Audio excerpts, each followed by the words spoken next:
हरि ओम् नमः सर्वेभ्यः। अद्य श्रीमद्भगवद्गीतायाः प्रथमभागस्य सप्तमं दिनम्।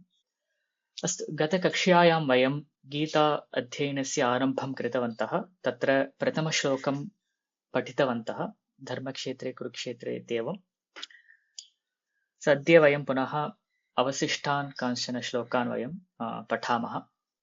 अत्र आरम्भे धृतराष्ट्रः वदति, 10 दिनेभ्यः परं यदा भीष्मपतनं भवति तदानीं धृतराष्ट्रः ज्ञात्वा एतावत्पर्यन्तं किं जातम् इत्येवं जिज्ञासया सः धृतराष्ट्रः पृच्छति, किम् अभवत् अत्र धर्मक्षेत्रे कुरुक्षेत्रे युद्धार्थं सर्वे अपि मामकाः पाण्डवाः सम्मिलिताः आसन्, ते किं कृतवन्तः, हे सञ्जय पुनः एकवारं वदतु इति प्रथमश्लोकस्य अभिप्रायः तत्र। ततः परं पुनः सञ्जयः तत्र किं जातम् इत्येतद् वक्तुम् आरभते। तदानीं पुनः अयं श्लोकः प्रवर्तते।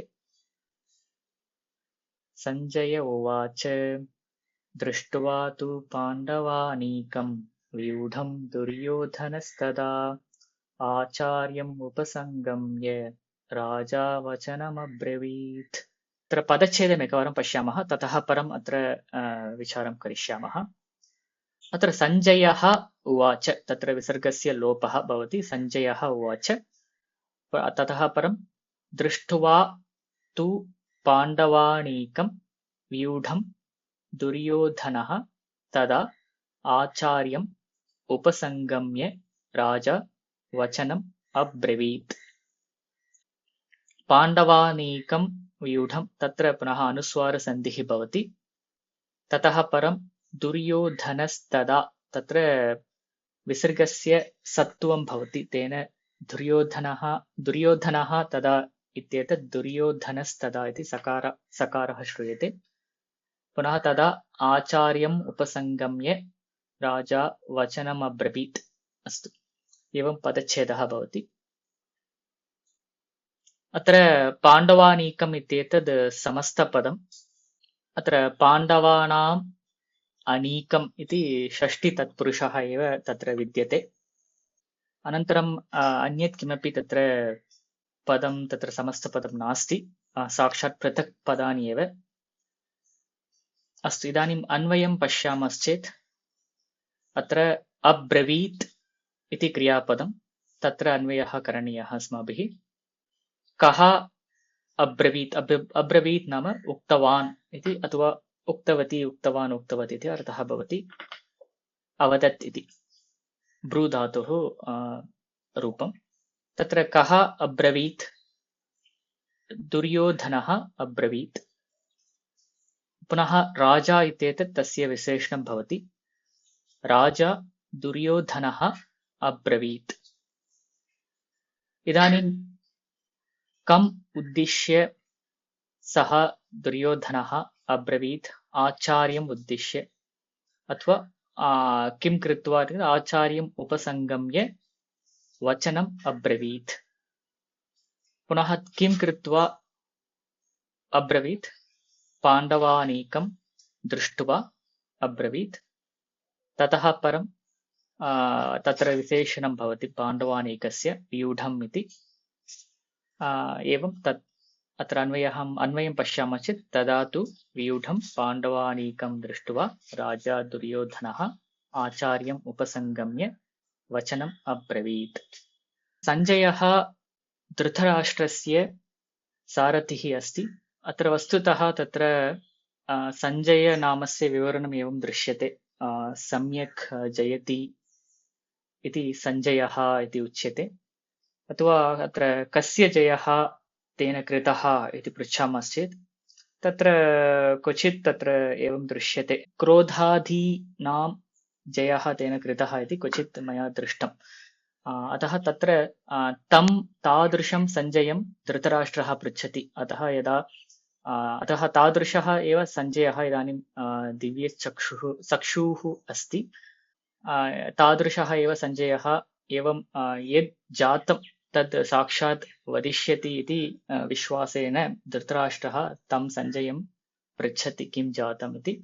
तदानीं सञ्जयः वदति किम् इति, दुर्योधनः आचार्यस्य समीपं गच्छति। अत्र उपसङ्गम्य उपसर्गद्वयपूर्वक गम् धातोः लपीकृते उपसङ्गम्य इति रूपं।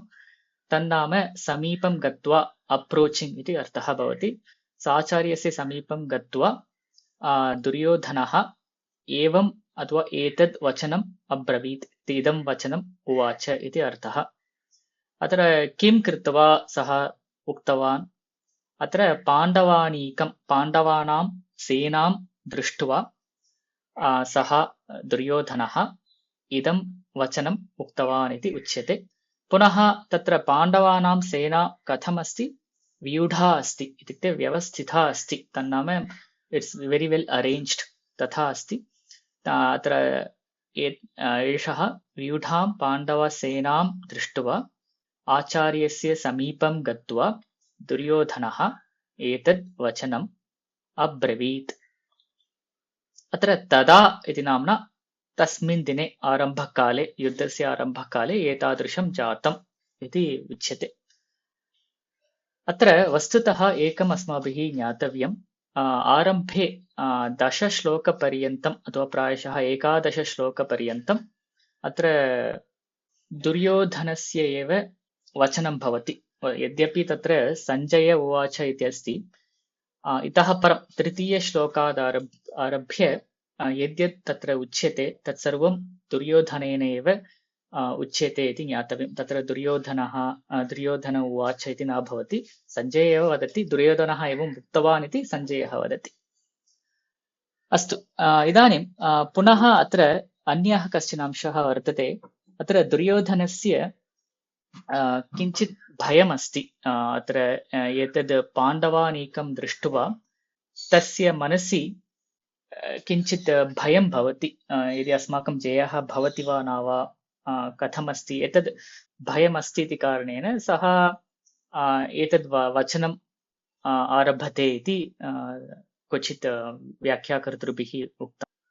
अत्र आचार्यम् उपसङ्गम्य नाम वस्तुतः तत्र एतद् युद्धनीतिः वर्तते, यत्र वस्तुतः यद्यपि सः राजा अस्ति, अत्र किमर्थम् आचार्यं न आहूतवान्, आचार्यस्य समीपं किमर्थं गतवान् इत्यत्र तत्र कथं गतवान् इत्यत्र पुनः उच्यते।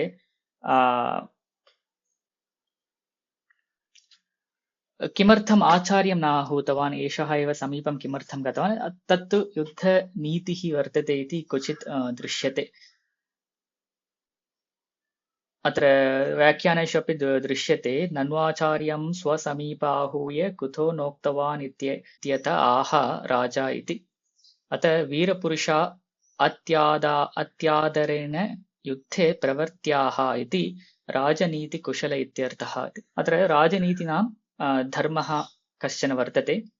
यदा युद्धं प्रवर्तते तदानीं वीरपुरुषाः आदरेण एव तैः वीरपुरुषैः प्रवर्तनीयम् इति धर्मः कश्चन वर्तते। अतः एव राजा अयं, यद्यपि सः राजा वर्तते, आचार्यस्य समीपं गत्वा उक्तवान् इदं वचनम् इति तत्र वादः।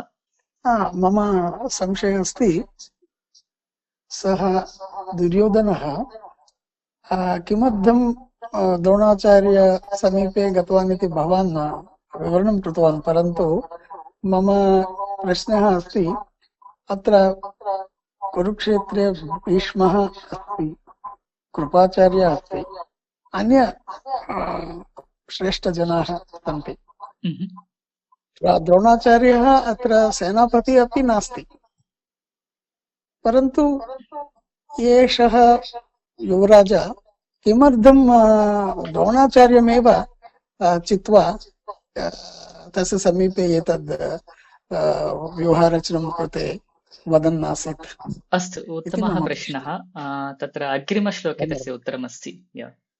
धन्यवादः। यदि वयम् अग्रिमश्लोकं पठामः ततः परं चर्चां कुर्मः, यदि प्रश्नः तदापि अवशिष्टः भवति चेत्। अस्तु महोदय। अस्तु, thank you all for watching this video online. If you have any questions or queries, you can post them in the comment section below. If you like to join the live sessions, you can actually register for the course from the link given in the description. Like and share this video with others. धन्यवादः. वयं पुनः मिलिष्यामः.